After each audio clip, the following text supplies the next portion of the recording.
In a world ruled by the raw power of alphas, where strength defined survival and weakness meant extinction, there existed a fortress carved from the heart of a mountain. They called it Ironpeak, a monument to warrior culture, where banners of victory hung beside ribbons of mourning. 53 black ribbons, 53 dead warriors, and no enemy to fight. The war room smelled of old leather and cold stone. Maps covered every surface, pinned and weighted, marked with symbols only a military mind would recognize. At the center stood a man who had learned to carry kingdoms on his shoulders before most wolves learned to shift. Thornian, Alpha King of the Ironpeak Dominion, 28 years old, and aged beyond his years by the weight of a crown inherited too young. His fingers traced patterns on the largest map, connecting deaths like a general planning a campaign. 23 in the main barracks, 18 among the elite guard, 12 in the royal wing. The clusters told a story to those who knew how to read them. This was not random. This was systematic. This was murder disguised as plague. The wasting sickness, they called it. A name that meant nothing and explained even less. Warriors who could fight for days without rest now struggled to lift a sword. Wolves whose senses could track a deer across 3 territories could barely smell the food on their plates. And when they died hollow, their spirits too weak to make the journey beyond, trapped in some terrible in-between place where peace could not reach them. Thornian had spent 4 months studying this invisible enemy with the same intensity he brought to every battlefield. Pattern recognition, strategic analysis, cold, methodical problem-solving. The tools that had kept him alive through 3 assassination attempts and 2 border wars. But this enemy left no tracks, made no demands, took no territory. It simply consumed his people from the inside out, slow and patient, and utterly unstoppable. Behind him, the heavy door opened without ceremony. Garrett entered the way he always did, confident and casual, the way a man moves when he has served 2 kings and believes himself indispensable. At 45, the beta still carried the build of a warrior, though silver streaked his dark hair now.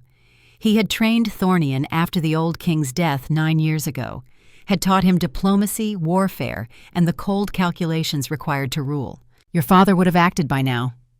The words carried no malice, only the blunt observation of a military mind. Not studied maps while warriors died. Thornian did not look up. Action without intelligence is suicide. I need to understand the pattern before I engage. Garrett moved to the table, studying the markings with an experienced eye. And what does the pattern tell you, my king? That someone wants my strongest warriors dead. Thornian tapped 3 clusters. Elite fighters, military leaders, potential rivals to the throne. No children affected, no omegas, only those who could challenge for power. A coup then, or preparation for one.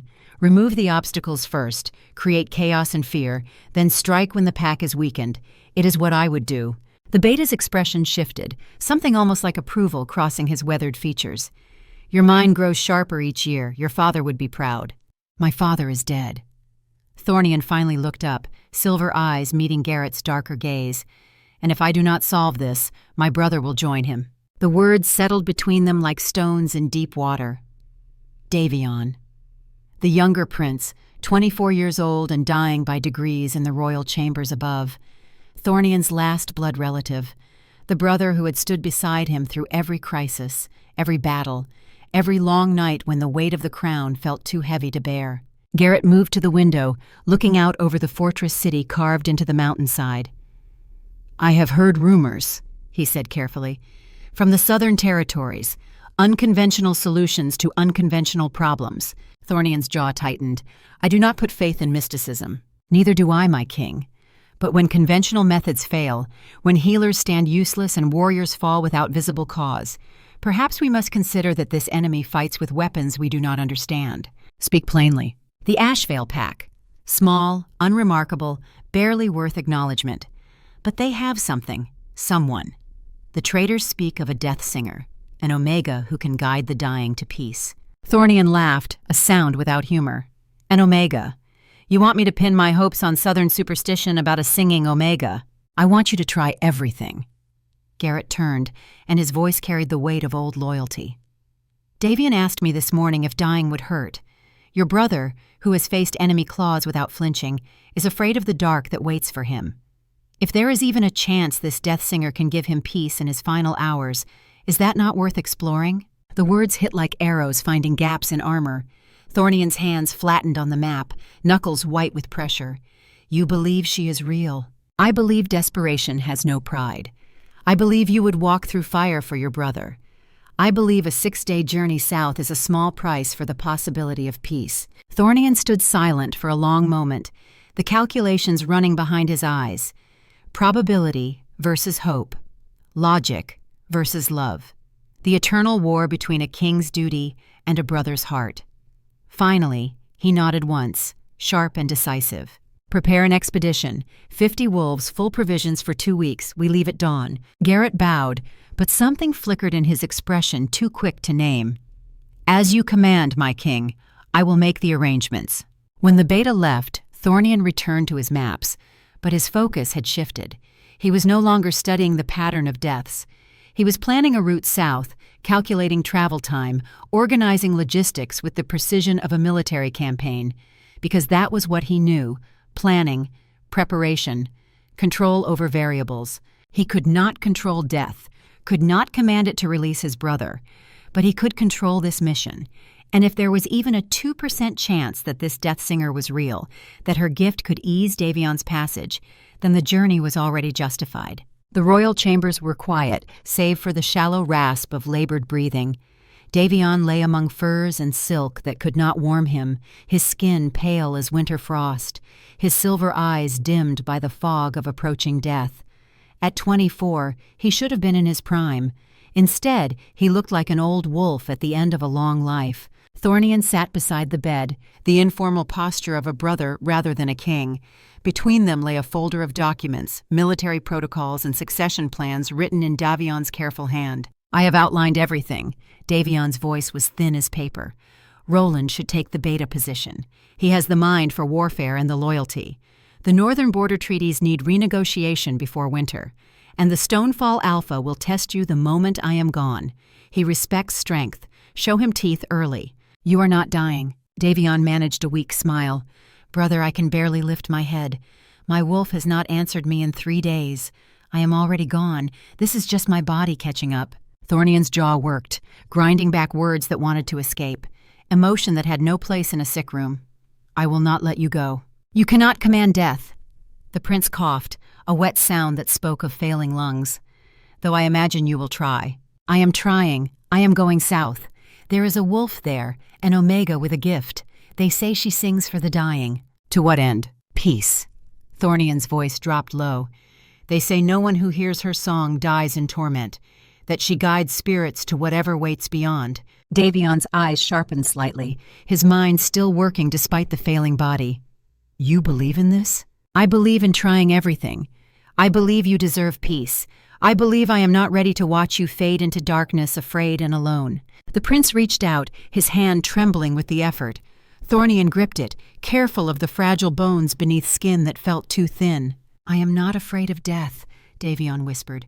I am afraid of vanishing, of there being nothing after, no continuation, no journey, just void. Then I will bring you a singer who promises there is more. Thornian squeezed his brother's hand. You have stood beside me through every battle. Let me fight this one for you. Brother. Davion's eyes held his, clear despite the sickness. If you find her, if she is real, promise me something. Anything. Do not let your gratitude make you foolish. A death singer is a tool. Use her for what she offers, but do not let her distract you from the real enemy. Someone is killing us from within. Find them. End them. I will. Promise me. I promise. Thornian leaned forward, pressing his forehead to his brother's in the old gesture of pack bond. And when you wake, we will hunt them together. Davion smiled, but they both knew it was a kindness built on lies. The prince would not wake, would not hunt, would not see another spring. The best they could hope for now was a gentle ending, a song to ease the passage, a thread of light through the gathering dark. When Thornian left the chamber, his face showed nothing of the war raging inside him. A king did not weep, did not rage, did not let personal grief compromise clear thinking. But beneath the mask of control, something old and primal howled for blood. Someone had done this, had poisoned his people, his warriors, his brother. And when Thornian found them, when he finally identified the architect of this slow slaughter, their death would be neither quick nor kind. But first, Davion needed peace, and for that, Thornian would cross any distance, pay any price, humble himself before any power that could deliver it. Even if that power belonged to a silent Omega from a forgotten pack in the south. The expedition assembled before dawn with military precision.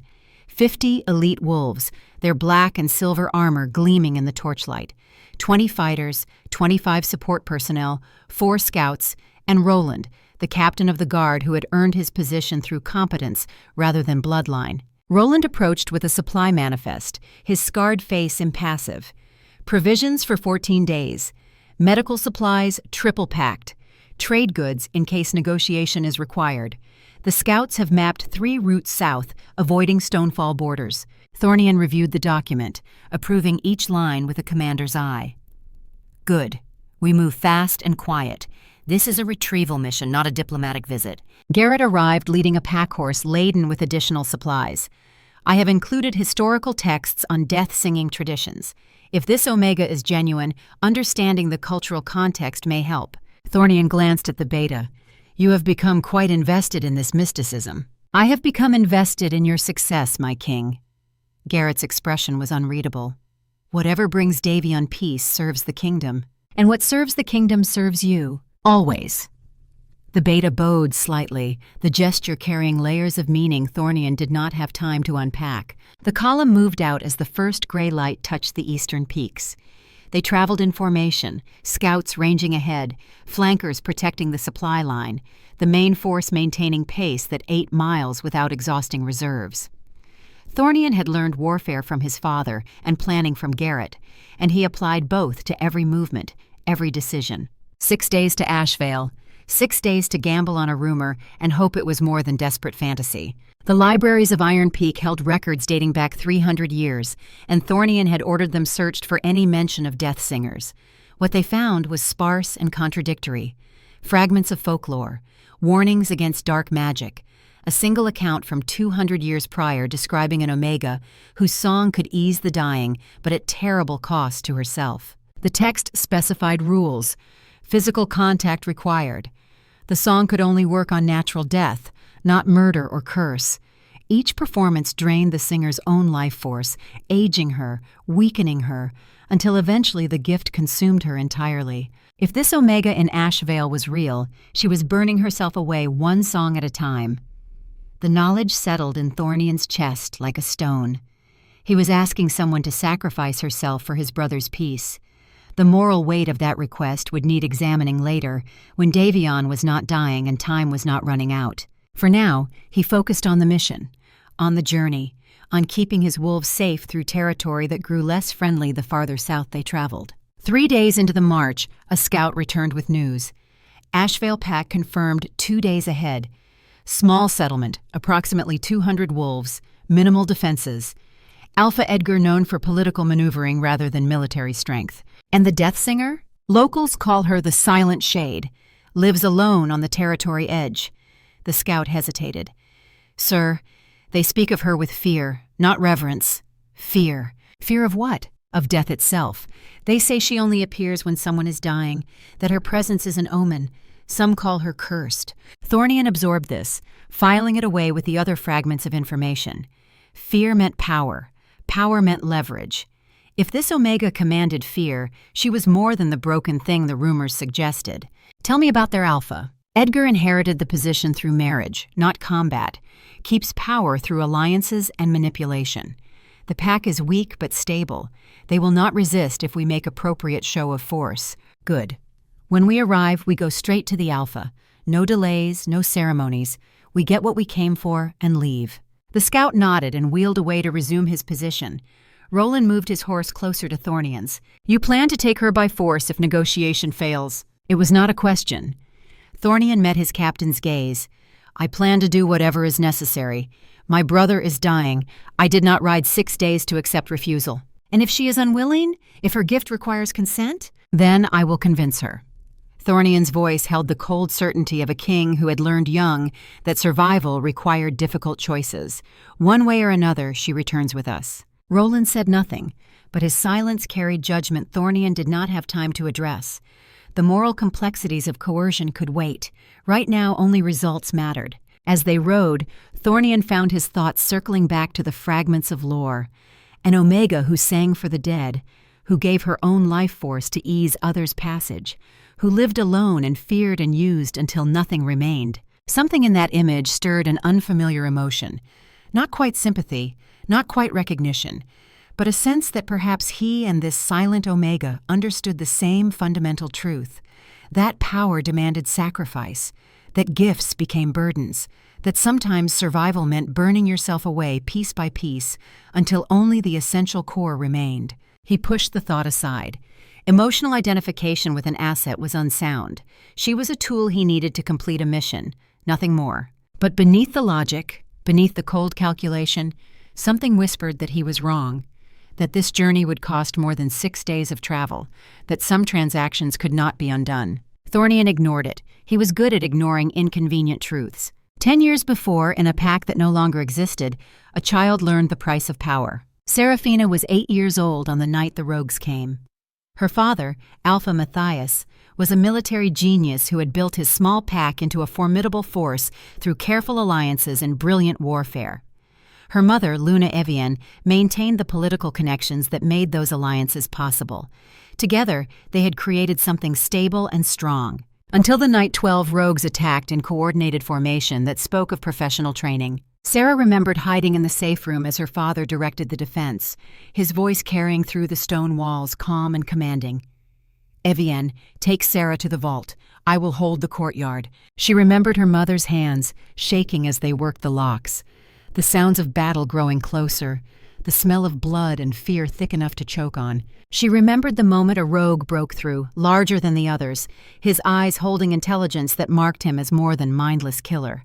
Her mother stepping between them, claws extended, buying seconds with her life. And she remembered screaming, not from fear, not from grief, but from rage that her father was losing, that her mother was dying, that everything was being taken and she was helpless to stop it. The scream that tore from her 8-year-old throat was not the cry of a frightened child. It was command. It was power. It was the voice of an alpha bloodline expressing itself for the first time, raw and uncontrolled and devastating. The sound wave exploded outward, shattering windows, splintering wood, and carrying a force that stopped the rogue mid-strike. But it did more than that. It touched her father in the courtyard below, and something inside him answered. Something dark and hungry that had been sleeping in his bloodstream. Black smoke erupted from Alpha Matthias's chest as his heart stuttered and stopped. Not from his daughter's scream directly, but from the curse that had been hiding inside him for years, waiting for the right frequency to activate. The scream had been the key turning in a lock no one knew existed. The rogues fled. They had come prepared for a fight, not for magic that could kill with sound. Sarah's mother died holding her, whispering words the child could not process through the shock. Your voice. Just like your grandmother, just like her. By the time help arrived, the Alpha and Luna were dead, the rogues vanished, and little Sarah stood silent and shaking amid the wreckage of her family. Alpha Edgar claimed the territory through marriage right, his wife being Matthias's distant cousin. The pack accepted it because the alternative was dissolution. And Edgar, practical and self-serving, recognized both the danger and potential value of the child whose scream had killed her own father. Your voice is a weapon you cannot control, he told her in the cold aftermath. You will not speak again, not until I say otherwise. This is not punishment, this is protection, for everyone. Sarah, drowning in guilt and trauma, accepted the sentence. She closed her mouth and locked her voice away, believing truly that she was too dangerous to speak, that her words could kill. She did not know about the curse, did not understand that her father had been poisoned long before that night, his death merely waiting for the right trigger. She only knew that when she screamed, he died. So silence became her prison and her penance. 10 years later, in the small cabin on the edge of Ashvale territory, Seraphina had grown into the ghost of what she might have been. At 18, she should have been coming into her full strength, preparing to take a place of honor in the pack. Instead, she was a tool to be used and a reminder to be feared. Her eyes were the color of winter storms, gray and silver mixed, beautiful and haunting in a face too thin from years of barely adequate care. Those eyes had learned to speak the words her voice could not, expressing volumes in silence. The memorial garden was her domain. 27 graves marked with carved stones, each representing a pack member she had sung to rest. She knew every name, every story, every face that had looked at her with that mixture of gratitude and horror as she eased their final passage. Helena would make 28. The old wolf was dying of age, her body simply wearing out after 90 years of life well lived. A good death, as deaths went. Natural, expected. The kind that required no investigation or revenge, only acceptance and peace. Sarah knelt in her small cabin, preparing the herbs that would amplify her gift. Elderflower to strengthen spiritual connection. Sage to purify the space. Lavender to ease the transition. She worked with the precision of long practice, her hands steady even as her heart ached for what was coming. Because death singing did more than guide spirits. It cost. Every song took something from her, burning through her life force like a candle flame consuming wax. She could feel herself getting weaker, see it in the way her hands trembled after each performance, the way her heart sometimes skipped beats, the way exhaustion settled deeper each time. Karina, the pack healer, had warned her, 10 more songs and your heart will give out.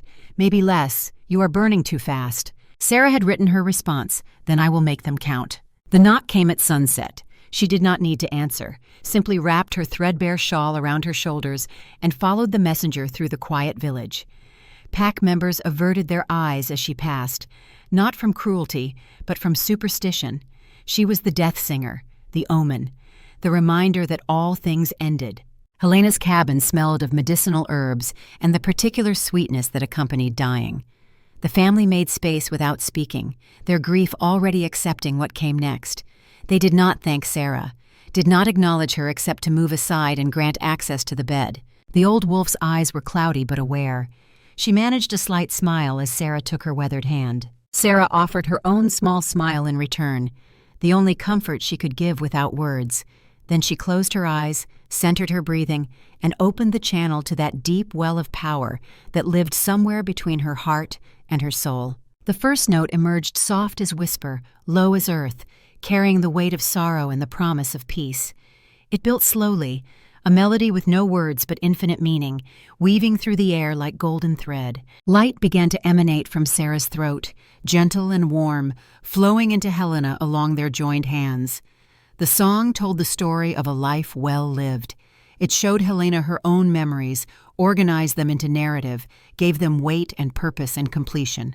A childhood running wild through forests, a mating bond that lasted 60 years, 4 children raised strong and true, warriors trained, gardens tended, countless small kindnesses that built a legacy more lasting than stone. The song honored it all, validated it, promised that it mattered, that it would continue in those left behind, that death was not ending but transformation. Helena's breathing eased. The tension left her body. One final tear tracked down her weathered cheek, but her expression held only peace. She sighed once, gentle as summer breeze, and was gone. The song faded. The golden light dimmed and disappeared. Sarah swayed, the familiar drain crashing over her like a wave. Blood dripped warm from her nose, copper taste in her mouth. Her heart hammered irregular rhythm, protesting the cost. But Helena had gone peaceful, had crossed over guided and unafraid. That made the cost worth paying. Helena's son Thomas looked at Sarah with the usual mixture of gratitude and revulsion. "Thank you. Now please go." She went. There was never any place for her in the aftermath.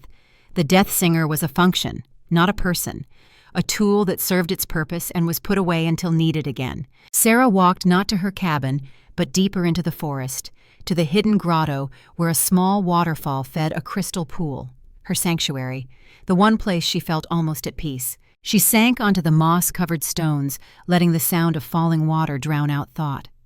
Her throat ached. Her chest burned.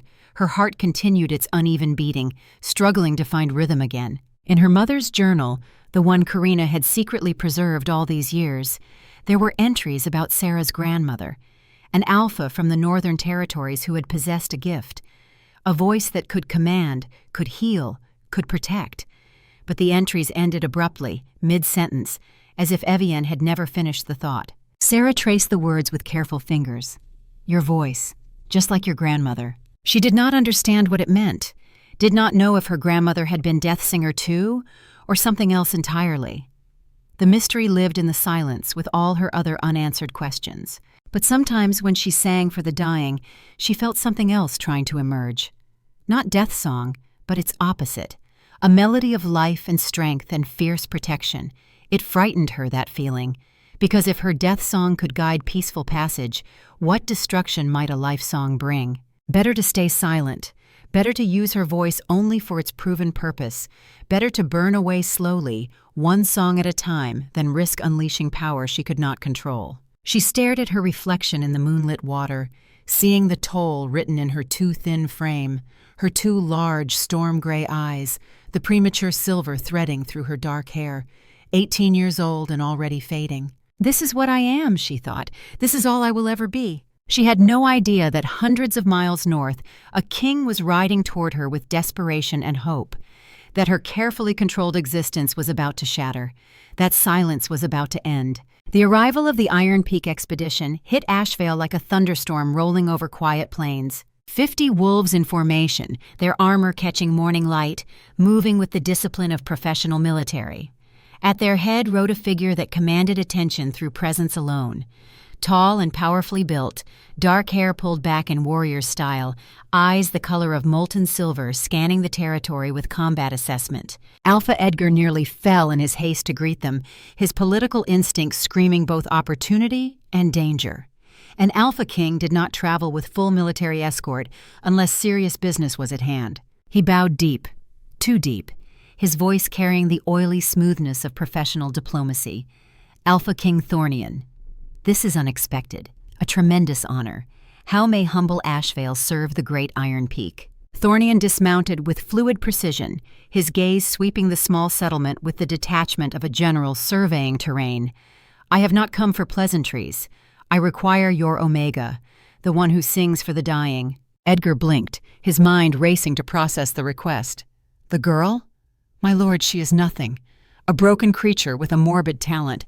Surely you cannot mean to take her. I mean exactly that. Thornian's voice held no room for negotiation. My brother is dying. I am told she can ease his passage. You will produce her, now. The command carried alpha weight that pressed down on every wolf within hearing. Edgar's knees wanted to buckle under it, the sheer force of a power that outmatched his own by orders of magnitude. Of course, immediately. Edgar gestured frantically to a subordinate. Bring the silent shade, quickly. As they waited, Thornian studied the territory with professional interest. Weak defenses, poor positioning, limited resources. This pack survived through obscurity, not strength. They had nothing of value except apparently one Omega with an unusual gift. Roland moved closer, voice pitched low. The pack members are afraid. Not of us. Of bringing her out. Good. Fear means power. Thornian watched the villagers gather at a distance, their expressions ranging from curiosity to dread. If she commands that reaction, she is more than the broken thing the Alpha describes. Movement at the edge of his vision. A small figure emerging from the forest path, wrapped in worn shawl, head down in submission, surrounded by pack members who kept careful distance, as if she carried contagion. Thornian's first impression was of fragility. She was small, even for an Omega, her frame too thin beneath the threadbare clothing. Dark hair fell around a face that would have been lovely if not for the exhaustion carved into every line. Then the wind shifted, and her scent hit him like physical blow. Night-blooming jasmine and rain-soaked earth, undercut by something sharp and metallic, blood and herbs, and the peculiar sweetness of decay. But beneath it all, something else, something that called to the deepest part of his wolf. Mate. The word exploded in his mind with the force of revelation. The bond snapped into place, invisible thread connecting his soul to hers, thrumming with recognition and need and absolute certainty. This broken, frightened Omega was his fated mate. The timing was catastrophic, the situation impossible. He was here for his brother, not for himself. This was supposed to be simple transaction, not life-altering complication. Thornian forced his expression to remain neutral, locked down the instinct that wanted him to claim her immediately. professional distance, mission focus. The task came first. But his wolf had other ideas. It surged inside him, demanding protection, possession, claiming, "Mine, mine." "Not now," he told it silently, "not like this." Sarah approached with downcast eyes, every line of her body screaming submission and fear. She could feel the weight of the Alpha King's gaze like pressure on her skin, could sense the dangerous power radiating from him in waves that made her want to simultaneously run and kneel. When she was close enough, she forced herself to look up, to meet those silver eyes. The world stopped. She felt it too. The bond, the recognition, the absolute impossibility of what her soul was screaming at her. Mate. But that could not be right. Alpha Kings did not mate with broken Omegas from forgotten packs. Fate did not make mistakes that cruel. It had to be fear or wishful thinking or the exhaustion finally breaking her mind. Thornian saw the shock in her storm-gray eyes, the confusion and terror. She felt it, but she did not believe it. Good. That made this easier. "You are Seraphina." His voice came out rougher than intended.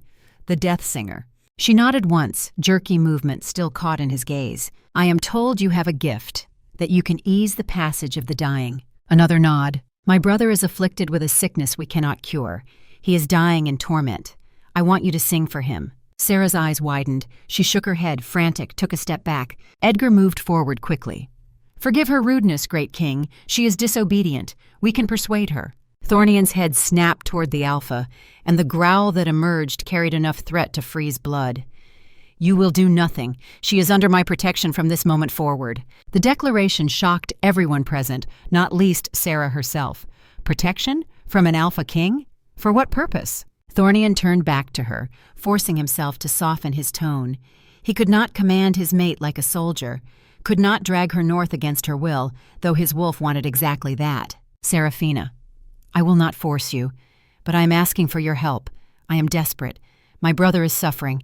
If you do this, if you come to my kingdom and ease his passing, I will give you anything you want, your freedom, riches, a place of honor, or I can guarantee protection and prosperity for this pack for the next 100 years. Edgar's head whipped around at that, greed lighting his features. But Sarah was not looking at the Alpha. She stared at Thornian, seeing past the power and authority to the grief beneath, the same grief she had seen in countless families standing beside countless deathbeds. He was not king in this moment. He was brother, facing the loss of family. She understood that pain intimately. Her decision was not about rewards or freedom. It was about the dying prince who needed her, about choosing to use her gift for someone who might actually be saved from fear, about the chance, however small, to ease suffering. She nodded, slow, deliberate, yes. Relief crashed over Thornian so profound it nearly buckled his knees. He covered it with a sharp nod of his own. "Then we leave within the hour. Roland, see that she is provided appropriate clothing and supplies."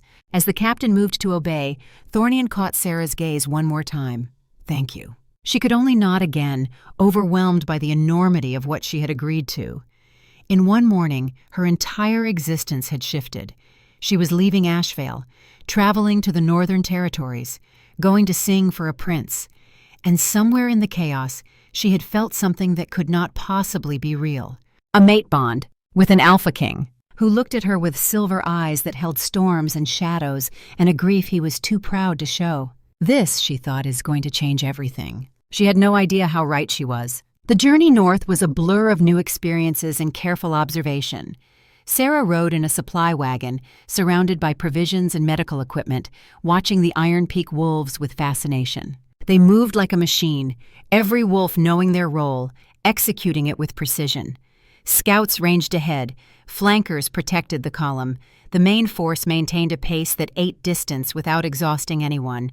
This was military culture at its finest, discipline and competence forged into seamless operation. Roland, the scarred captain, checked on her regularly, made sure she had food, water, warmth, treated her not as prisoner or asset, but as valued cargo that required proper care. On the second day, when a scout injured his ankle on uneven ground, Sarah surprised them by producing the correct herbs from her small pack and wrapping the injury with professional skill. "You have healer training," Roland observed, watching her work. She wrote in the small notebook he had provided, 10 years with Karina.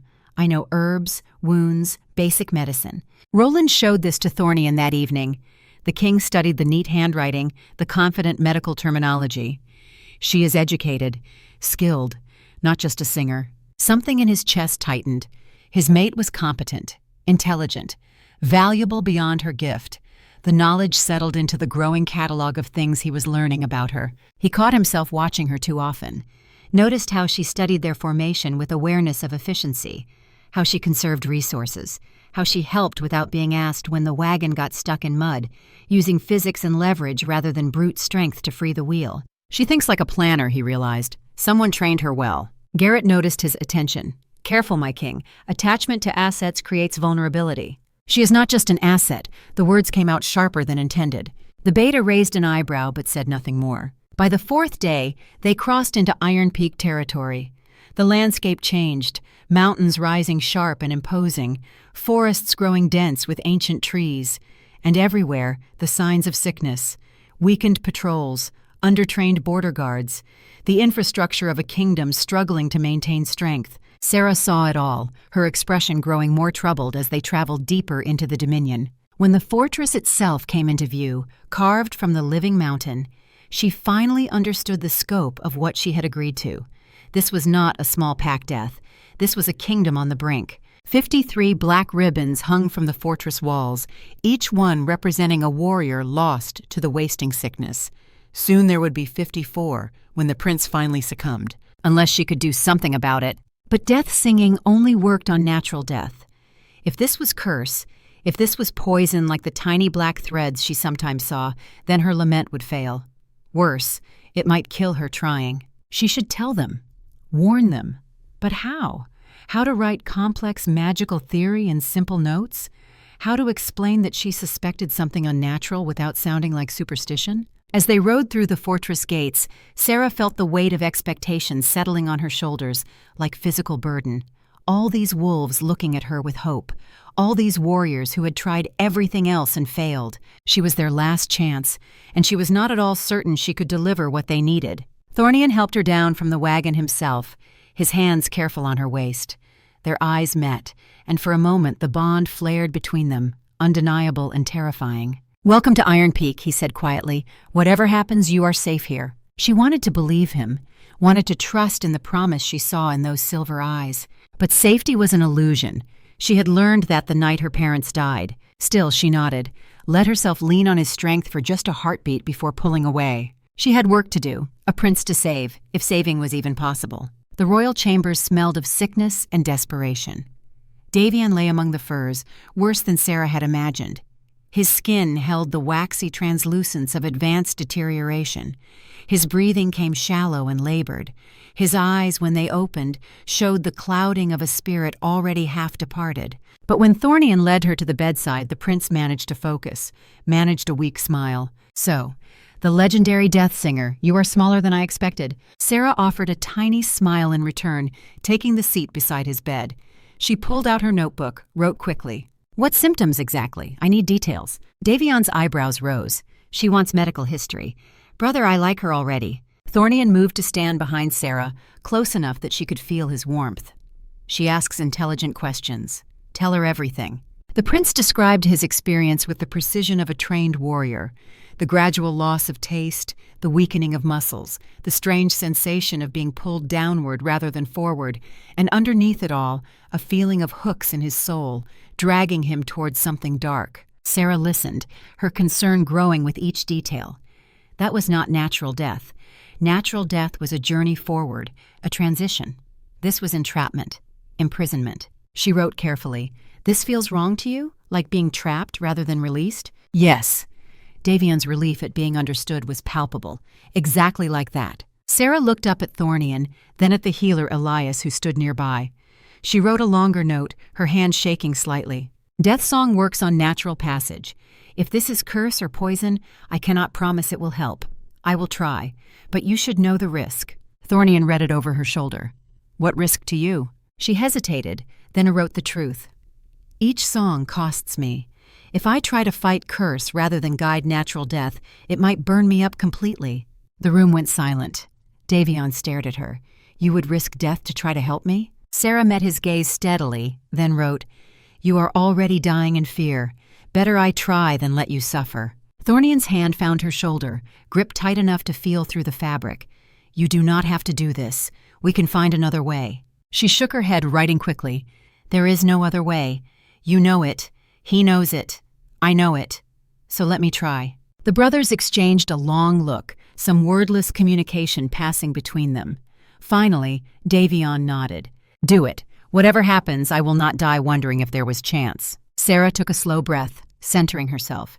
She requested supplies, silver bowl, spring water, elderflower, the tools that would amplify her gift and give her the best chance of success. When everything was prepared, when 12 witnesses stood ready to observe, when she could delay no longer, Sarah knelt beside Prince Davion's bed and took his cold hand in hers. She met Thornian's eyes one last time, saw the fear there, barely masked by control, saw him choosing to trust her despite every instinct that wanted to shield her from this risk.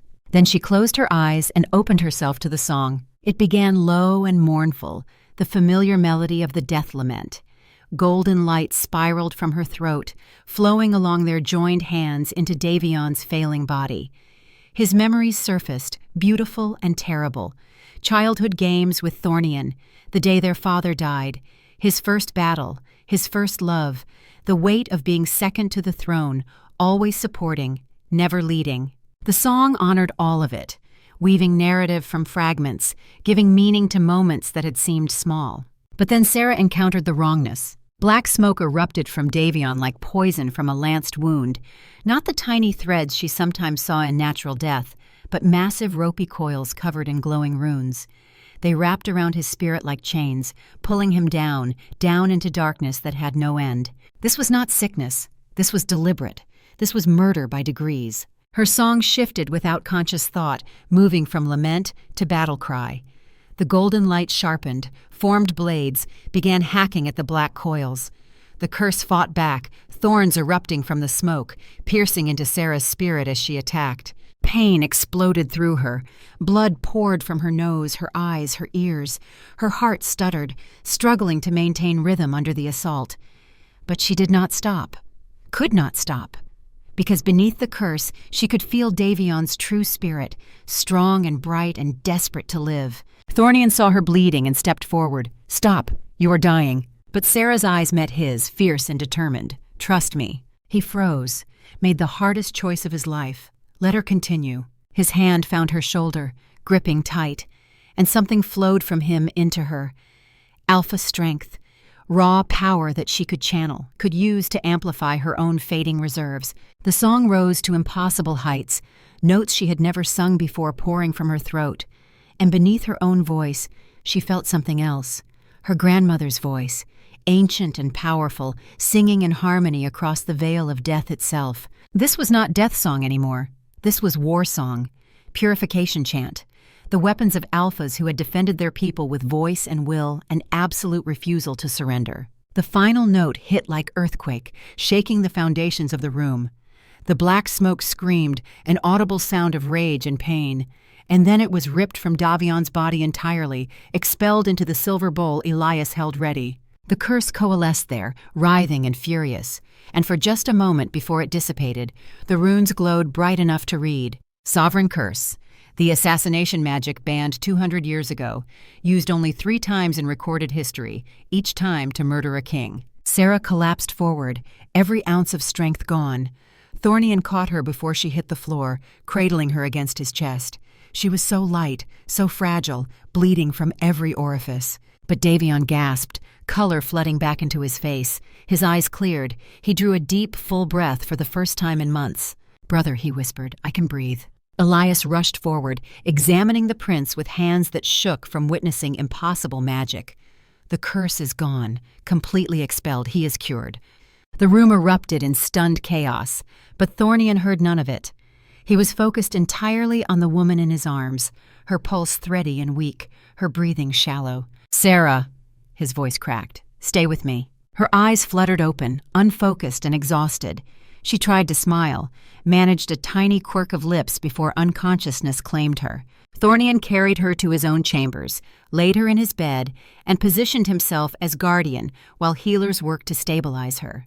He did not leave, did not sleep, simply watched her breathe and thanked every god he knew that she still did. Garrett arrived an hour later, his face pale as he stared at the vial of black curse smoke. "My king." His voice was strange, hollow. "This curse. Only one wolf in history mastered it, the traitor who killed your father, the one who was never found." Thornian looked up from Sarah's bedside, understanding dawning like cold sunrise. "The wasting sickness is not sickness at all. It is the same curse that killed my father, just slower, spread across months instead of one night. And whoever cast it 9 years ago," Garrett continued, "is still here, still working, still killing your people from within." The two men stared at each other across the chamber, and in that moment, Thornian made a vow.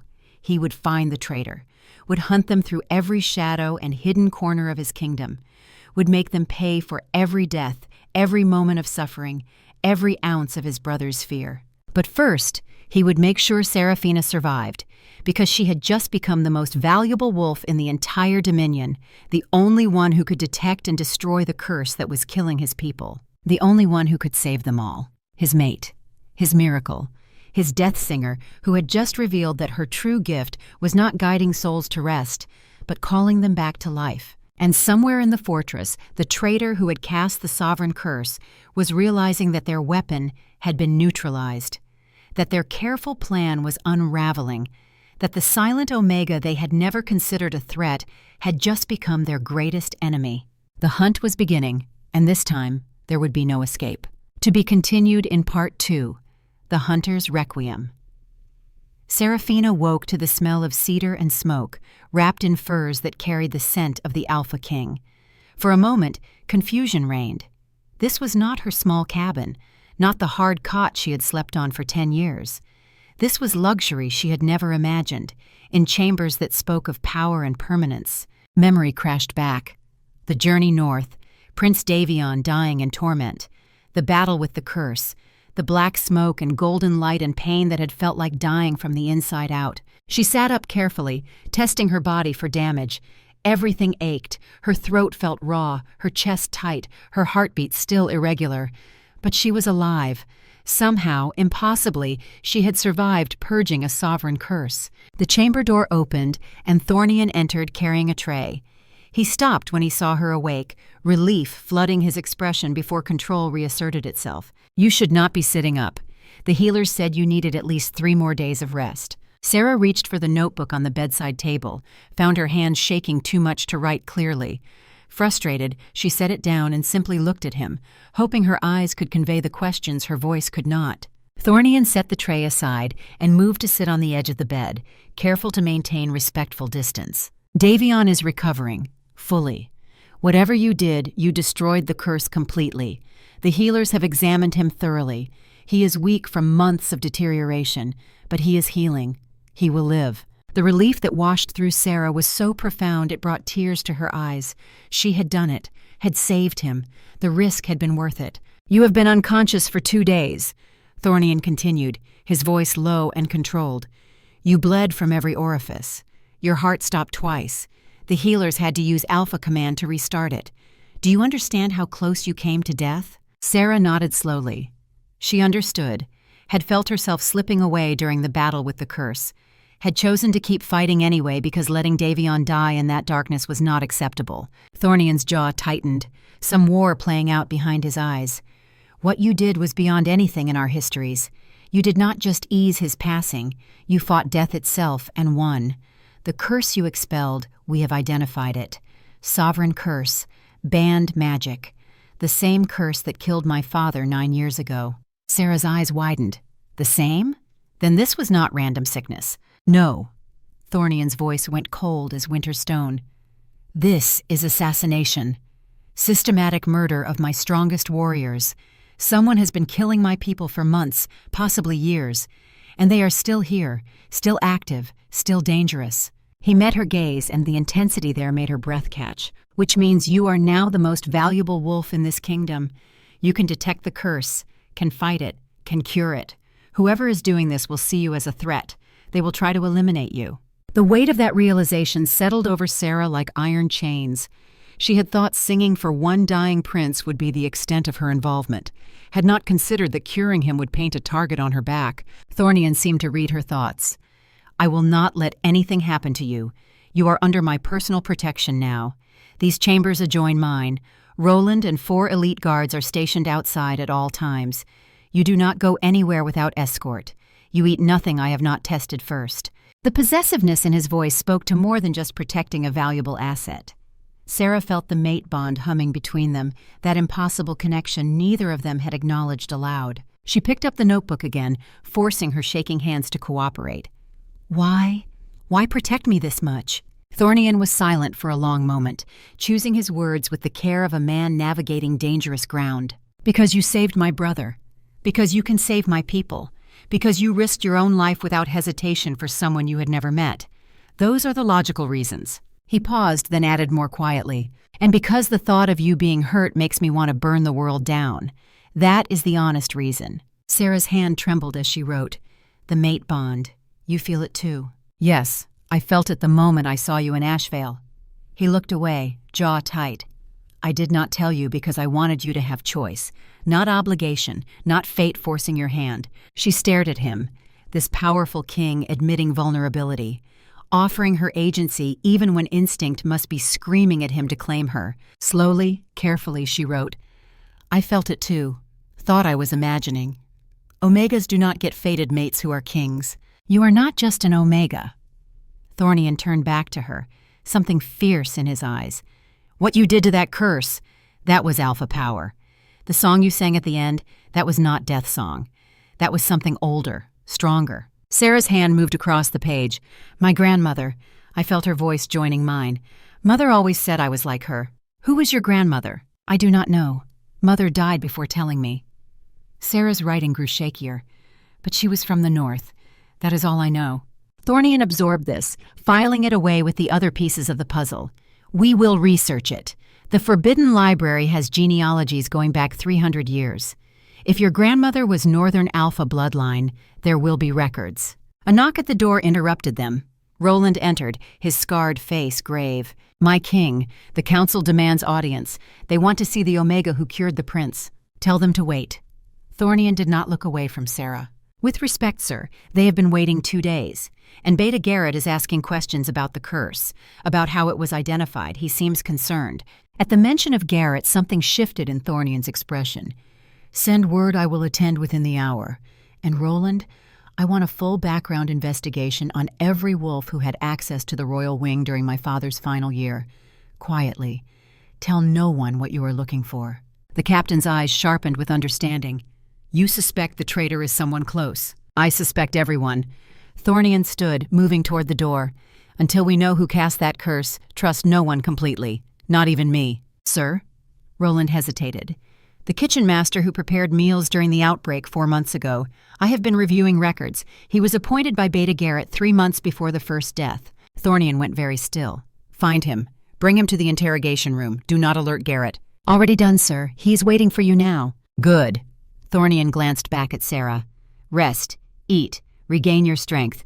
When you are well enough, I will need you to examine other sick wolves. See if you can detect the curse before it advances too far." Sarah nodded, understanding the assignment. She was no longer just death singer. She was medical investigator, curse detector, a key weapon in a war against an invisible enemy. As Thornian left, she caught his wrist. When he turned back, she pressed the notebook into his hand, showing him what she had written while he spoke to Roland. "Be careful. If the traitor knows you are hunting them, they will strike first, and I cannot lose you. Not when I just found you." The raw honesty of it hit Thornian like a physical blow. He covered her hand with his, the touch sending sparks of bond awareness through both of them. "I have survived 3 assassination attempts, 2 wars, and 9 years of ruling alone.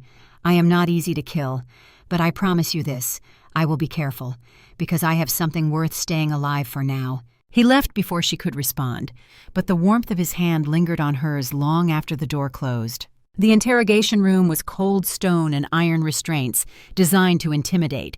The kitchen master sat shackled to a chair, sweat beading on his forehead despite the chill. He was a large wolf, built for manual labor, with the weathered hands of someone who had spent decades working with food and fire. Thornian entered with Roland at his side, his presence filling the space with alpha authority that made the prisoner instinctively try to submit. "You are Marcus of the Western Valleys. You were appointed kitchen master 8 months ago." The Alpha King's voice was conversational, almost pleasant, a dangerous tone that set Roland on edge. "Tell me about your appointment." "Beta Garrett offered me the position, my lord. Said the previous kitchen master had retired. I was honored to serve." "And before that, you worked where?" "The Western Garrison, preparing meals for border patrols." Thornian circled the chair slowly, a predator assessing prey. "In the 8 months of your service, 53 wolves have died of wasting sickness. All of them consumed food you prepared. Explain this correlation." The kitchen master's face went pale. "My lord, I swear I knew nothing of poison. I only cooked what I was told to cook, served what I was ordered to serve." "Who gave you these orders?" "The Beta, my lord. Always the Beta. He would bring ingredients, specify which wolves were to receive which meals. Said it was nutritional management for warriors in training." Roland moved closer, his voice hard. "You never questioned why a Beta involved himself in kitchen details?" "I questioned nothing." Marcus's voice cracked. "When a Beta gives orders, a common wolf obeys. That is how packs function." Thornian stopped his circling, standing directly in front of the prisoner. "I am going to ask you a question, and your life depends on the honesty of your answer. Did Beta Garrett ever bring you a vial of dark liquid? Did he instruct you to add it to specific meals?" The kitchen master's silence was answer enough. "Speak," Thornian commanded, alpha power forcing compliance. "Yes." The words tumbled out in a rush. "Once a month, during the full moon feast preparation, he would bring a ceremonial wine bottle, already prepared. Said it was traditional blessing for the warriors' meals. Told me to ensure every warrior at the feast consumed some, but never the Omegas, never the children, only the fighters." Roland and Thornian exchanged glances. The pattern was too clear now. Systematic poisoning disguised as tradition. Targeting the strongest wolves, weakening the pack's military capacity from within. "Where is Garrett now?" Thornian asked quietly. "In the council chamber, I believe, waiting for you, my lord." Thornian nodded to Roland. "Take this one into protective custody. Comfortable quarters, but guarded. If he is telling the truth, he is a tool, not the architect. We may need his testimony. And if the Beta asks about him, tell him the kitchen master fell ill, quarantined as a precaution. Let Garrett think his tool is safely removed from questioning." As Roland led the prisoner away, Thornian stood alone in the cold room, assembling the pieces. Garrett had access to his father 9 years ago, had organized the feast 4 months ago when the current outbreak began, had appointed the kitchen master who administered the poison, had suggested seeking the Death Singer, perhaps hoping to eliminate Thornian during the journey south. The evidence was circumstantial, not enough for execution, but enough for Thornian to know where to focus his hunt. His father's most trusted friend, his own mentor, the Beta who had guided him through the hardest years of his reign. A traitor hiding in plain sight for 9 years. The knowledge sat in Thornian's gut like swallowed stone, but he could not act yet, could not move against Garrett without absolute proof. A Beta had rights, had the backing of tradition and law. Thornian needed confession or undeniable evidence, which meant he needed to set a trap. The council chamber was full when Thornian entered, 20 wolves representing the kingdom's most powerful families. They rose as one, showing respect to their alpha king, but the tension in the room was palpable. Garrett stood at his customary position near the head of the table, concern etched into his features. "My king. We have been worried. 2 days without word, the prince in recovery, rumors of dark magic. The people are afraid." Thornian took his seat, every movement controlled. "Then let us ease their fears. Prince Davion lives. The Omega's gift was genuine. She destroyed the affliction and saved his life." Murmurs rippled through the council. Lord Aldrich, an old warrior with more scars than sense, spoke up. "Dark magic, the rumors say. That she battled a curse. Is this true?" "It is true." Thornian met each counselor's eyes in turn. "The wasting sickness is not a sickness at all. It is a curse. The sovereign curse, to be precise. Banned assassination magic." The room erupted in chaos, voices overlapping, demanding answers, crying out in fear and rage. Garrett's voice cut through. "The sovereign curse killed your father, my king. If it has returned, then the traitor who murdered him is still among us." "Yes." Thornian's single word silenced the room. "Which is why I am implementing new security protocols immediately. All food and drink in the royal wing will be tested before consumption. All visitors will be screened by guards. All wolves with access to sensitive areas will be questioned and their backgrounds verified. My king, this is extreme. Garrett's tone was reasonable, concerned.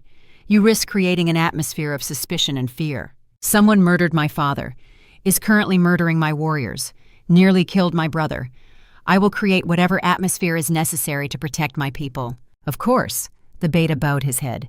I only caution against letting fear drive us to actions we may regret. The only thing I regret is not acting sooner. Thornian stood, dominating the room with sheer presence. This meeting is adjourned. Return to your families. Reassure them that the threat is being addressed. And if anyone has information about the curse, about anything unusual in the past year, report it immediately to Captain Roland. As the counselors filed out, Garrett lingered. My king, a word in private? Thornian gestured for the room to clear. When only the two of them remained, the beta moved closer, his expression grave. This Omega. She is powerful, yes, but also dangerous. A wolf who can destroy curses can also cast them. Have you considered she might be the source rather than the cure? The suggestion was so perfectly calculated it almost worked. Plant doubt, turn suspicion toward the convenient outsider, eliminate the threat to his plans. Thornian's expression did not change. She nearly died destroying the curse. No one is that committed to a deception. Unless she is not working alone, Garrett pressed. What do we know of her? Of her pack? She could be an agent sent to infiltrate, to gain your trust while her handlers continue their work. I have considered every possibility.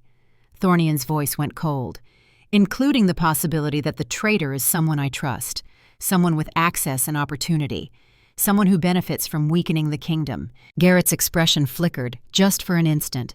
Then his mask of concern returned. Of course, my king. Trust no one completely. That is wise counsel. Starting with you, old friend. The beta's smile did not reach his eyes. Starting with me. As it should be. I welcome investigation. I have nothing to hide. Liar, Thornian thought. But aloud he said only, Good.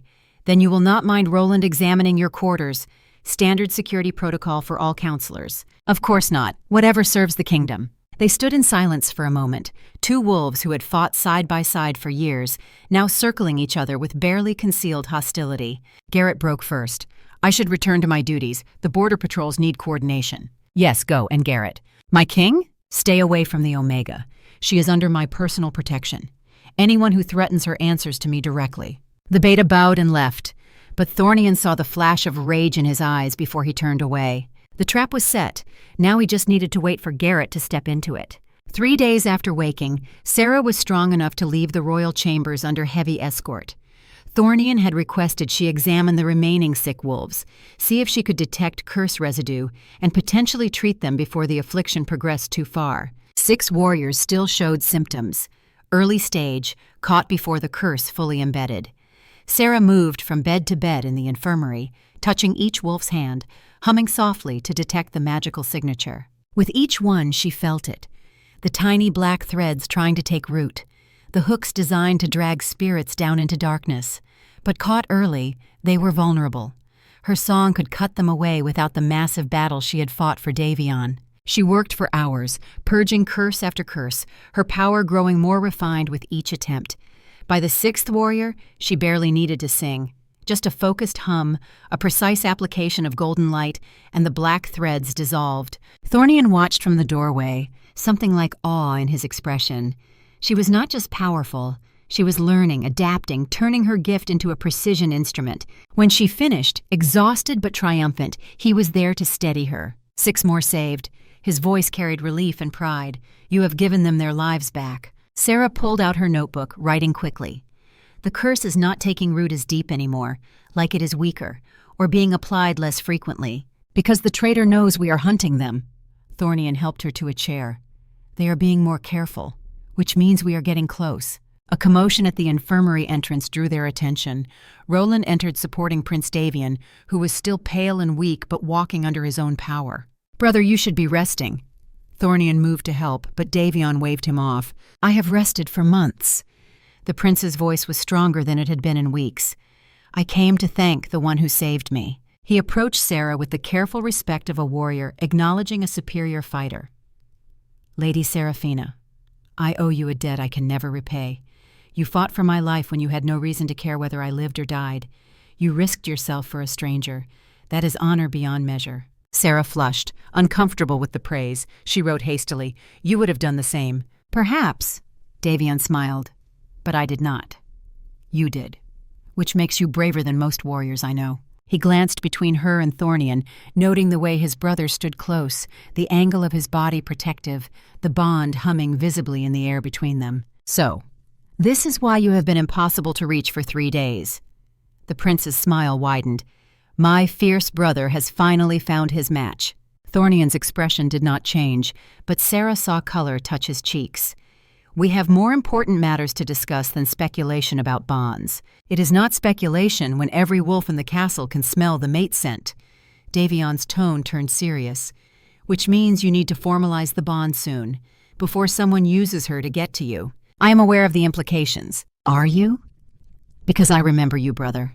I remember how you swore you would never take a mate until the kingdom was secure, until all threats were eliminated, until you could offer safety rather than danger." Davion moved closer, lowering his voice. "But safety is an illusion. There will always be threats. And if you wait for perfect conditions, you will wait forever." "This is not the time. It is exactly the time." Davion glanced at Sarah. She is already a target. Formalizing the bond gives her legal protection, makes her family, gives her rights under pack law that no one can challenge. Thornian looked at Sarah, conflict clear in his eyes. She deserves choice, time, not a forced bond because of necessity. Sarah had been following the exchange, her mind working through the implications. Finally, she wrote and handed the notebook to Thornian. "I already chose, in Ashvale, when I agreed to come north, when I chose to save your brother knowing it might kill me, when I chose you over safety every time it mattered. The bond is just making official what my heart already knows." Thornian read it twice, something breaking and reforming in his chest. "You are certain?" She met his eyes steadily and nodded. "Then we will formalize the bond." Thornian's voice roughened. "But we do it properly, with ceremony and witnesses and time for you to understand what you are accepting, not rushed because I fear for your safety." Davion clapped his brother on the shoulder. "Finally, some sense. I believe the traditional courtship period is 3 full moons, but given current circumstances, how soon can we arrange a proper ceremony?" Thornian calculated quickly. "We need time to verify it is not hasty. To show the pack this is genuine choice, not coercion. 3 days. 3 days for her to recover fully, for us to prepare the ceremony, and for me to ensure her immediate safety. Then we announce the bond formally." The certainty in his voice sent warmth through Sarah's chest. This was not a king making political calculation. This was a man claiming his mate with absolute conviction. But 3 days also meant 3 days for the traitor to act. 3 days for Garrett to realize his plans were falling apart. 3 days that could be very dangerous indeed. That night, the first assassination attempt came. Sarah was in her chambers, reviewing medical texts the healers had provided, learning the formal terminology for what she did instinctively, building framework around her gift so she could teach others eventually. The tea arrived on a silver tray, delivered by a servant she had seen several times before. Nothing about it seemed unusual. The girl set it on the table, bowed, and left. But when Sarah reached for the cup, something made her hesitate. A wrongness in the air, a discordant hum that set her teeth on edge. She had learned to trust these instincts, learned that her gift gave her sensitivity to things others could not perceive. Instead of drinking, she hummed softly over the cup. A detection note, barely audible, and the tea responded, the liquid surface rippling with faint black shimmer. Poison. Not the sovereign curse. Something cruder, something designed to destroy vocal cords specifically. Sarah stood carefully and walked to the door, opening it to find Roland on guard. She pointed to the tea, then to her throat, then made a cutting gesture. The captain understood immediately. He called for a healer, for guards, for Thornian. Within minutes, the room was full of activity. The healer tested the tea, confirming poison. The servant who delivered it was found dead in her quarters, a vial of the same poison beside her. Suicide to avoid interrogation. But before she died, she had written a note, simple, damning. The beta said she was the threat to the kingdom, that removing her would save us all. I believed him. I am sorry. Thornian read the note, his fury so cold it burned. He turned to Roland. "Find Garrett. Bring him to the throne room, now." "Sir, we do not have enough evidence for formal accusation." "I do not need evidence for questioning. Move." As the guard captain left, Thornian moved to Sarah, cupping her face in his hands, checking her for any sign of harm. "Did you drink any?" She shook her head. "How did you know?" She pointed to her throat, then to her ear, made a humming sound. "You could hear the poison." He understood. "Your gift is evolving, becoming more sensitive." Sarah nodded. Then she wrote quickly, "He will know I detected it. Will know the servant failed. He will escalate." "I know." Thornian's jaw set. "Which is why we are ending this tonight. One way or another, Garrett will answer for what he has done." But when Roland returned an hour later, his expression was grim. "My king, the beta is gone. His quarters are empty, his personal effects removed. He left this." The captain handed over a sealed letter. Thornian broke the wax and read, his expression growing darker with each line. "What does it say?" Davian had arrived, drawn by the commotion. Thornian read aloud, "My dear king, if you are reading this, then my careful plans have failed. The Omega proved more resourceful than anticipated. I underestimated her, as I underestimated you. A mistake I will not repeat. Know that everything I did was for the kingdom. Your father made us weak with his diplomacy, his peace treaties, his refusal to expand our territory. You followed his path, choosing negotiation over conquest. I sought only to restore our rightful dominance, to create the conditions where a stronger alpha could rise, one who understood that wolves are predators, not politicians. I failed. But others share my vision. The network I built will continue the work, and eventually, Ironpeak will fall or be reborn in fire. Until we meet again, Garrett." The room sat in stunned silence. "A confession." Roland's voice was tight. "He has admitted everything, and escaped." Thornian crushed the letter in his fist. "How long has he been gone?" "At least 3 hours, sir. He could be anywhere by now." "Find him. Send trackers. Alert the border patrols. I want him found and brought back alive. He will face justice publicly." As Roland left to organize the hunt, Davion moved closer to his brother. He mentioned a network, others who share his ideology. Garrett is not the only threat. "No." Thornian looked at Sarah. "Which means she is still in danger. They will see her as the weapon that destroyed their plans. They will try again." "Then we move up the timeline." Davion's voice was firm. "Formalize the bond tomorrow. Make her family under pack law. Give her every protection our laws provide. Tomorrow is too soon. She needs preparation." "Brother." Davion gripped Thornian's shoulder. "The woman nearly died saving me. Detected poison meant to kill her. Is standing here calm and clear-headed while assassination plots unravel around her.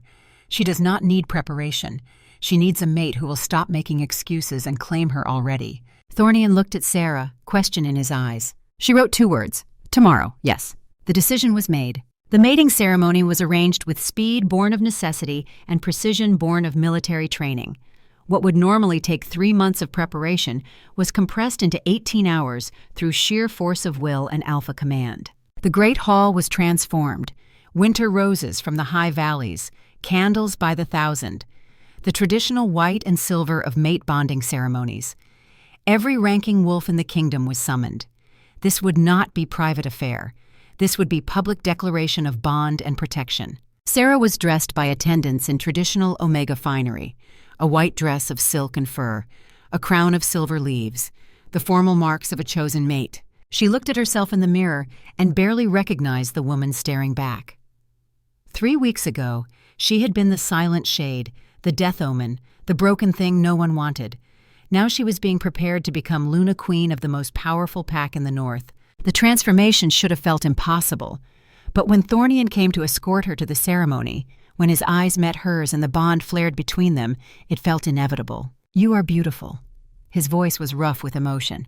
"You have always been beautiful, but now the world gets to see what I saw from the first moment." Sarah blushed, ducking her head, but he caught her chin gently, raising her face. "No more hiding. No more making yourself small.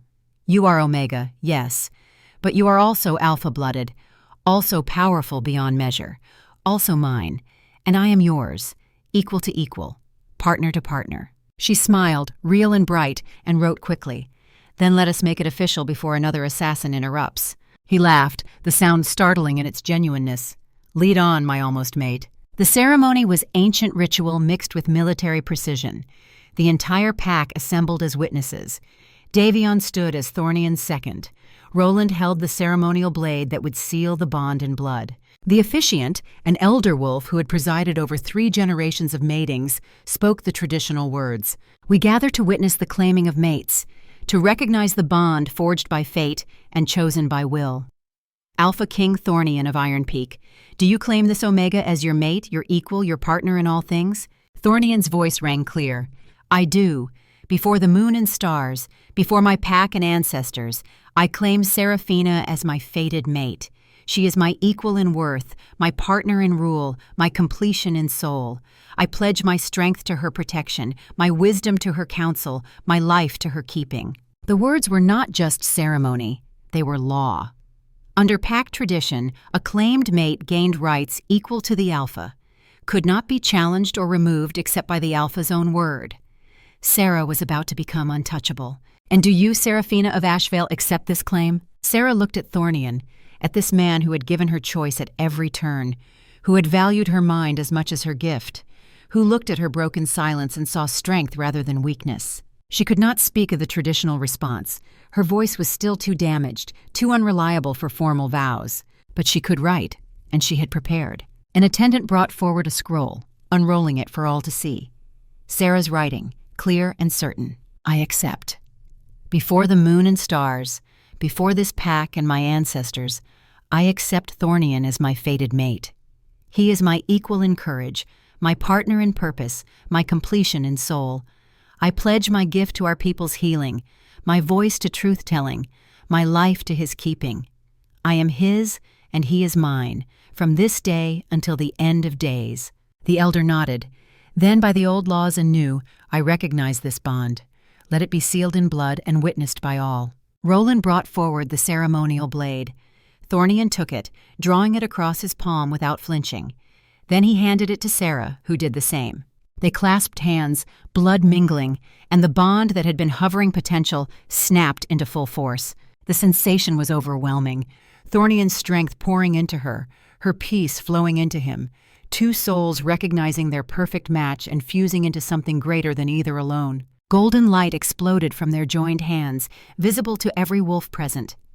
The physical manifestation of a true mate bond, rare enough that most wolves never witnessed it in their lifetimes. The crowd erupted in cheers. The Luna Queen had been claimed. The bond was sealed. Ironpeak had a mated pair of ruling alphas for the first time in 9 years. But as the celebration began, as wolves came forward to offer congratulations and pledge loyalty, Sarah felt something else. A wrongness at the edge of her awareness, a discordant note in the harmony of pack bonds surrounding her. She looked up at Thornian, saw him feeling it too. The bond had amplified both their senses, made them more aware of threats. Someone in this room wished them harm. Someone was planning violence even as they smiled and bowed. The enemy was not just Garrett, and the war was far from over. It was just beginning. To be continued in Part 3, The Sovereign's Requiem. The interrogation of the young assassin yielded more than Thornian expected, and less than he needed. The wolf's name was Peter, son of a warrior who had died in the wasting sickness 2 months prior. His grief had made him vulnerable to ideology, to whispers that the old ways were better, that Omega rule was unnatural, that strength alone should determine leadership. But he had not acted alone. That much became clear during questioning. Someone had given him the crossbow. Someone had taught him the concealment spell. Someone had told him exactly when and where the Luna Queen would be vulnerable. The problem was that Peter genuinely did not know who. His contact had been a hooded figure who met him in the lower city taverns, a voice in shadow promising glory and purpose. Classic recruitment tactics for building networks of disposable assets. Thornian stood behind the one-way glass, watching Roland conduct the interrogation with professional efficiency. Beside him, Davian studied the young wolf with a mixture of pity and calculation. "He believes what he is saying." The prince's voice was quiet. "He thinks he is a patriot, a defender of tradition. That makes him more dangerous, not less." Thornian's jaw was tight. Fanatics cannot be reasoned with, cannot be bought or threatened. They have to be eliminated or converted. "And we do not have time for conversion." "No, we do not." The door opened behind them. Sarah entered, wrapped in the formal robes of her new position, Roland's second in command at her side. She had insisted on attending despite Thornian's concerns about her safety. She moved to stand beside him, her presence immediately settling something restless in his chest. The mate bond was still adjusting, still calibrating, but already it had become essential as breathing. She wrote quickly, holding up her notebook. He knows more than he thinks. The spell he used requires a focus object, something personal from the target. They had to give him something of mine. Thornian turned to her sharply. You are certain? She nodded. That type of concealment magic does not just hide the body. It hides intent, masks purpose. Without a focus tied to the intended victim, the caster would be visible to me. But he was completely hidden until I actively searched. It was good thinking, the kind that came from someone who had spent years studying magic and its applications. Thornian gestured to Roland through the glass. The captain looked up, saw the signal, and adjusted his questioning. The spell you used, where did you learn it? A book. Peter's voice was sullen. The contact gave me a book, said it would help me strike unseen. Where is this book now? Gone. The contact took it back after I learned the spell. And the focus object? The thing you needed to target the Luna Queen specifically? Peter hesitated, then reached into his pocket, produced a small cloth, threadbare and worn. This. The contact said it was hers, that it would let the spell lock onto her. Roland took the cloth carefully, held it up to the light. Sarah went very still beside Thornian. That is from my old shawl, the one I wore in Ashvale. Her writing was sharp, angry. Someone took it. Someone who had access to my belongings before we left. The implications settled like lead. The conspiracy reached back further than they thought, back to Ashvale itself, back to the beginning. Garrett was in Ashvale. Davion's voice was grim. He suggested the journey, volunteered to help organize it. He would have had opportunity to take something from your cabin. But why plan this so far in advance? Thornian paced, mind working through the puzzle. Unless he knew from the beginning that you were a threat, knew what you could do. Sarah wrote rapidly. Or knew what I could become. If he researched Death Singers, found the old records, he would know about Alpha bloodlines, would know I might be more than just Omega. Thornian stopped pacing, a cold realization settling over him. He brought me to you, made sure I found you, made sure you came north. She nodded. Which means either he wanted you dead on the journey, or he wanted me here for a specific reason. Bait. Davion's voice was flat. He wanted you here to draw out other enemies, or to use you as a weapon somehow. You can destroy his curse, yes, but you can also cast magic, powerful magic. If he could control you, corrupt you, turn you to his purposes, he would have the ultimate weapon against Ironpeak. Thornian finished. An Omega Queen who could kill with a song, who the people would trust because she saved their prince. The conspiracy was deeper and more complex than a simple coup attempt. This was long-term planning, multiple contingencies, a network built over years. And somewhere Garrett was still orchestrating, still planning, still dangerous. We need to find him. Thornian's voice was absolute. Before he can activate whatever endgame he has prepared. The search for Garrett consumed the next 3 days. Trackers ranged across the territory. Scouts investigated every reported sighting. Informants were pressed for information. But the beta had vanished like smoke. Either he had prepared bolt holes in advance, or someone was hiding him, the network protecting their architect. Meanwhile, Sarah worked to heal the kingdom. She traveled under heavy guard to outlying villages, examining wolves for curse residue, purging the poison before it could take root. Her reputation spread. The Luna Queen who could cure what magic had broken, the Death Singer who brought life instead. But with fame came increased danger. 2 more assassination attempts in 3 days. 1 poisoned arrow that Roland intercepted. 1 corrupted servant who tried to stab her during a healing session and was cut down before the blade could fall. Each attempt was amateurish, desperate, the work of zealots rather than professionals. But quantity had a quality all its own. Eventually one would succeed if they could not eliminate the source. On the 4th day, a break came from an unexpected direction. Lady Morgana requested an audience, private, just her and the Luna Queen. No guards, no witnesses. It was obviously a trap. The question was what kind. Thornian wanted to refuse outright, but Sarah saw opportunity. Morgana was connected to the Southern Territories, had shown hostility at the feast. If she was part of the network, she might lead them to Garrett. If she was not, she might have information useful to the investigation. Either way, meeting her could advance their position. After an hour of debate, they agreed on terms. The meeting would happen, but under their control. Hidden guards, escape routes, every contingency planned. When Lady Morgana arrived, she was searched thoroughly for weapons and magical items. She submitted with cold grace, her expression unreadable. She was shown into the small chamber where Sarah waited, seated in a high-backed chair positioned to project authority. The Luna Queen wore formal robes, the crown of her position, every inch the ruler despite her silence. Morgana entered alone as agreed, the door closed behind her. To all appearances, they were alone. In reality, 10 elite guards watched from hidden positions. Thornian observed through a spelled mirror. Roland stood ready to breach the door at the first sign of violence. "Your Majesty," Morgana's voice was cool, controlled. "Thank you for agreeing to meet." Sarah gestured to the chair across from her, an invitation and a power play, making Morgana wait for permission to sit. The noblewoman took the seat, arranging her skirts with practiced elegance. "I will be direct. I came to offer information, and to ask for mercy." Sarah's eyebrow rose. She gestured for Morgana to continue. "I am part of the network." Morgana's confession was blunt, surprising. Beta Garrett recruited me 2 years ago, promised that when Ironpeak fell, the Southern Territories would expand our holdings.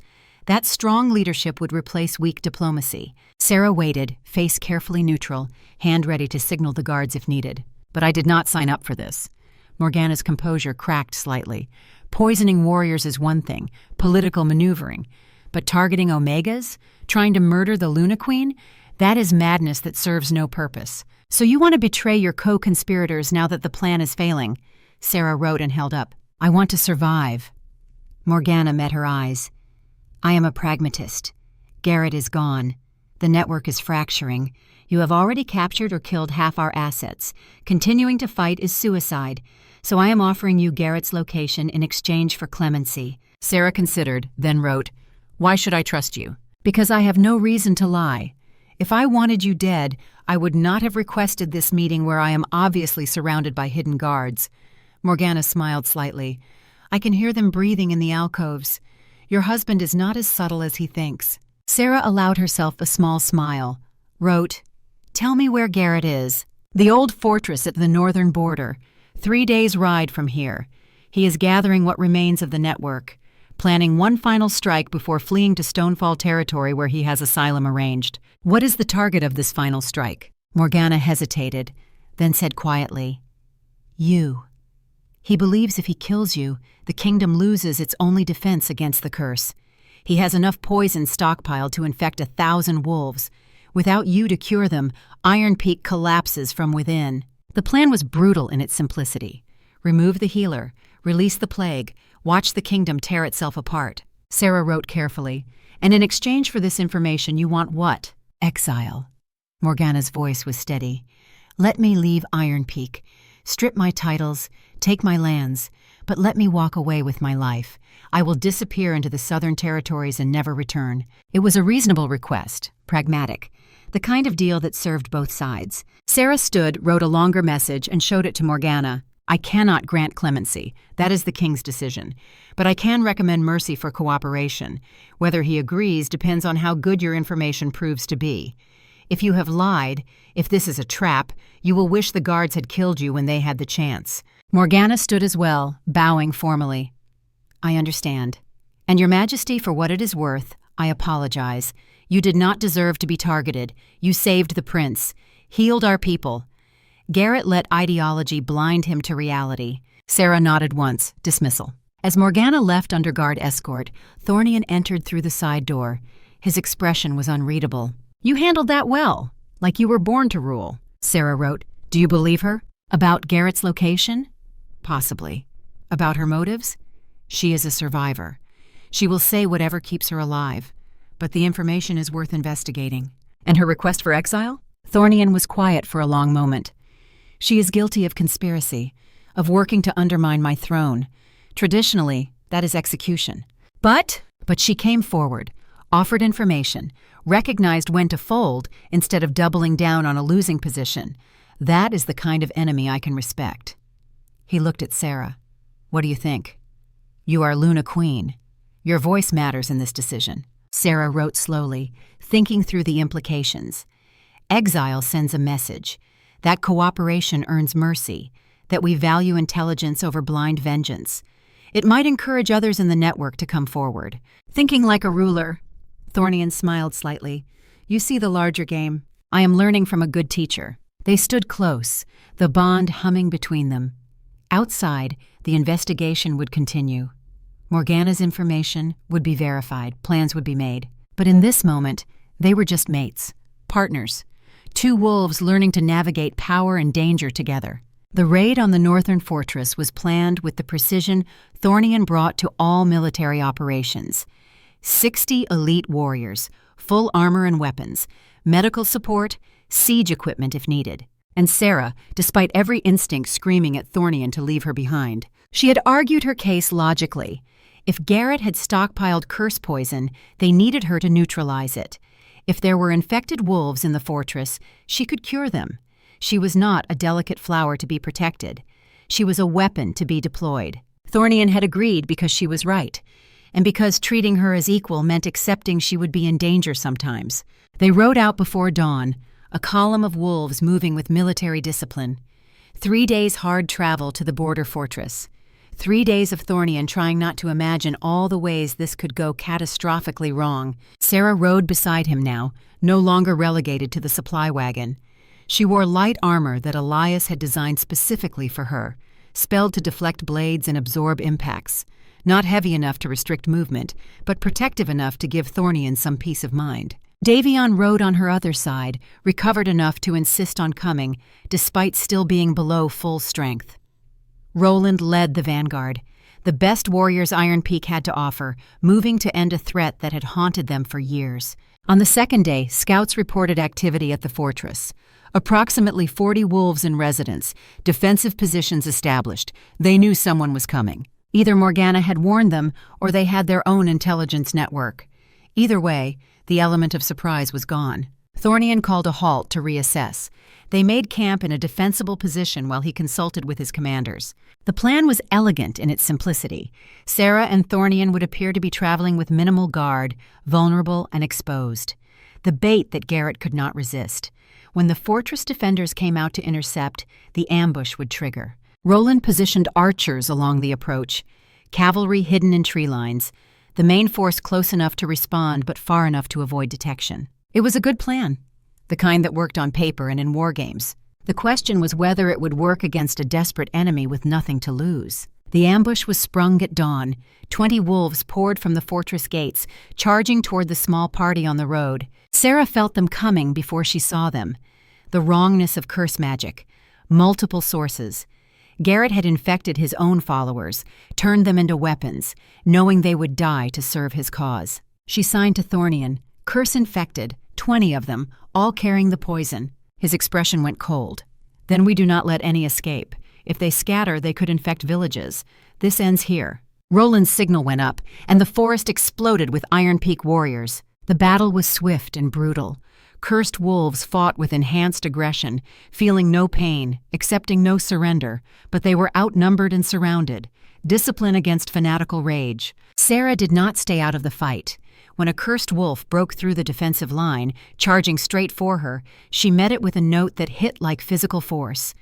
The golden light from her throat formed a blade that cut through curse magic, destroying the corruption and dropping the wolf unconscious, but alive. She could cure them, even in the middle of battle, even while they tried to kill her. Thornian fought beside her, his movements precise and lethal.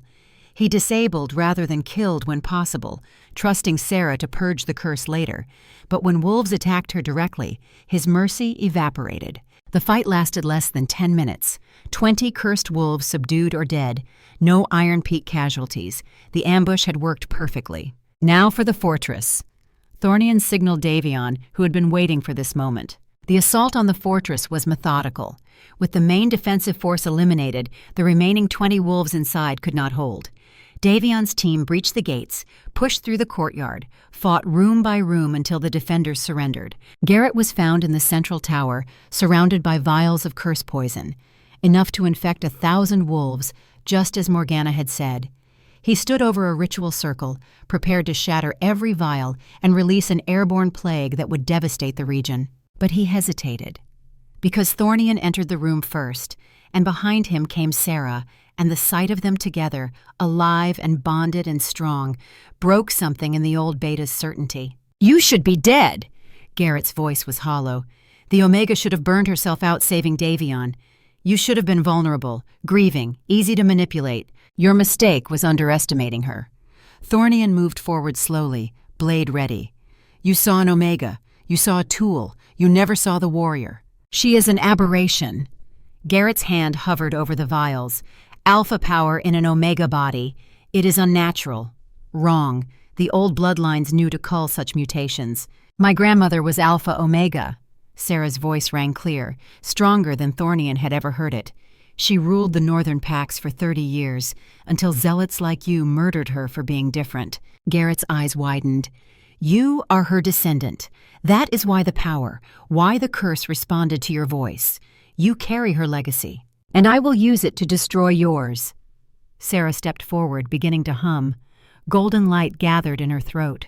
Garrett grabbed for the vials, ready to smash them and release the plague. But Sarah's song hit first. Not the battle hymn she had used on Davion's curse. Something new, something she had been developing during her healing work. A song of purification, a melody that targeted the curse poison itself, breaking down its magical structure, rendering it inert. The vials in Garrett's hands crumbled to dust. The ritual circle dissolved. Every trace of cursed magic in the room evaporated like morning frost under sunlight. Garrett stared at his empty hands, watched his life's work turn to nothing, and laughed. A broken, bitter sound. "You win." He sank to his knees. "I spent 9 years building this, positioning pieces, waiting for the perfect moment, and you destroyed it in 3 weeks, an Omega I dismissed as irrelevant." "You dismissed her." Thornian moved close, blade at Garrett's throat. "I saw her worth from the first moment. That is why I am king and you are a traitor." Will you kill me now, execute your old mentor?" "No." Thornian's voice was cold. "I am going to let you live. Let you stand trial. Let you watch as Sarah heals every wolf you poisoned. Let you see the kingdom grow stronger under Omega rule. Let you die old and forgotten in a cell, knowing you failed completely." It was a crueler fate than execution, and from the devastation in Garrett's eyes, he knew it. Guards took him away in chains. The stockpile of poison was collected and destroyed. The fortress was cleared room by room, infected wolves identified and treated. Sarah worked for hours, moving from patient to patient, singing the cure. By evening, every curse victim was purged. Every trace of Garrett's conspiracy was eliminated. They returned to Ironpeak 4 days later to celebrations in the streets. The trials were held publicly. Garrett was sentenced to life imprisonment. Morgana received exile as promised. The remaining network members were systematically arrested over the following weeks. Within a month, the threat was eliminated. The kingdom was secure, and Sarah began building something new. She established the House of Voices in the capital, a place where wolves silenced by trauma or curse could find their power again, where gifts dismissed as aberrations were valued and developed. Within 6 months, 12 wolves had manifested healing abilities under her guidance. Within a year, Ironpeak had the most advanced magical medical system in the Northern Territories. 1 year after the mating ceremony, Sarah discovered she was pregnant. The news was celebrated across the kingdom, an heir who would carry both alpha strength and Omega gift. Thornian could not stop touching her stomach, amazed by the life growing there. "Our daughter. She will be extraordinary. She will be loved," Sarah corrected, her voice now fully healed and strong. "That is more important than extraordinary. She will be both." He kissed her gently, just like her mother. 5 years after their mating, the kingdom had been transformed. The memorial garden Sarah created bloomed with night jasmine and winter roses. Children played among the paths, learning that death was transition, not ending.